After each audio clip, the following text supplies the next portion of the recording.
নাম ভাঙিয়ে চিকিৎসা নেওয়া এ ব্যাপারে যা বললেন সার্জিস। সম্প্রতি শহীদ সোহরাওয়ার্দী মেডিকেল কলেজে একটি রোগী ভর্তির ফর্ম ও রোগ বৃত্তান্ত ভাইরাল হয় সামাজিক যোগাযোগ মাধ্যমে। সেখানে এক রোগী বৈষম্য বিরোধী ছাত্র আন্দোলনের অন্যতম সমন্বয়ক সার্জিস আলমের নামও দেখা যায়। ভর্তি ফর্মের মূলত সার্জিস আলমের আত্মীয় পরিচয় দিয়ে এই রোগী ভর্তি হয় এবং চিকিৎসা নেন, এই অভিযোগ ওঠে। ফর্মটি ভাইরাল হতেই চারদিকে সার্জিসকে নিয়ে শুরু হয় সমালোচনা। ফেসিবাদ সরকার পতনের পর এখন ব্যক্তির নাম ভাঙিয়ে সুবিধা নেওয়ায় কাঠগড়ায় দাঁড় করা হয় সার্জিসকে। তবে এই সমালোচনার জবাব দিয়েছে সার্জিস। এই সমন্বয়কের দাবি, তার কোনো আত্মীয় পাবনায় থাকে না।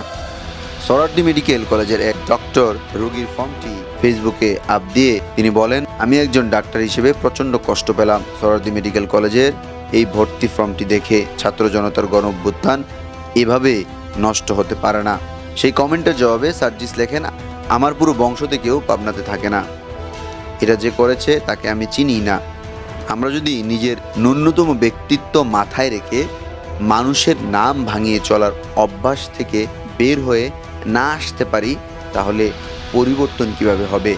এরপর তিনি লেখেন, পরিবর্তন তো শুরু হতে হবে ব্যক্তিগত জায়গা থেকে, নিজের ঘর থেকে।